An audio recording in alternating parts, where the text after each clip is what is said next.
حضور اقدس نبی کریم صلی اللہ علیہ وسلم نے واقعہ قصہ بیان فرمایا صحابہ کرام کے مجمع میں.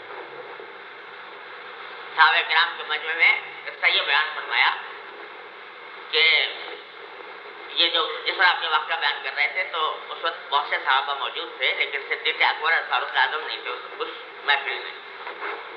تو واقعہ یہ بیان فرمایا کہ تم میں سے پہلی امتوں میں ایک شخص تھا, وہ گائے پر سواری کر کے چلنے لگا.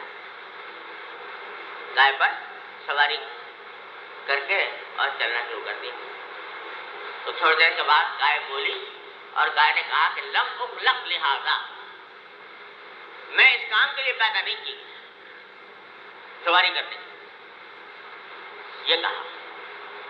تو صحابہ کرام کچھ حیرت سے دیکھنے لگے کہ یہ گائے کیسے بولی ہوگی, گائے نے کیسے کہا ہوگا. گائے کا بولنا بڑی اچنبھے کی تعجب کی بات تھی. تو صحابہ کرام حیرت سے دیکھنے لگے کہ یہ کیا فرما رہے ہیں آپ کے گائے بولی, اور اس نے کہا کہ میں اس کام کے لیے پیدا نہیں کی گئی.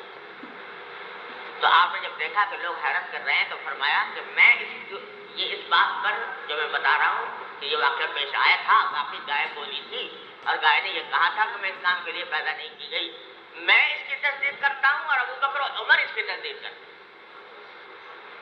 حالانکہ ابو بکر و عمر اس مجلس میں موجود نہیں تھے, لیکن آپ کو اتنا اعتماد تھا ان دونوں کے اوپر کہ جب میں یہ بات سناؤں گا تو یہ ضرور اس کی تصدیق کریں گے. ان کے دل میں شبہ کا کوئی شائبہ بھی پیدا نہیں ہو سکتا.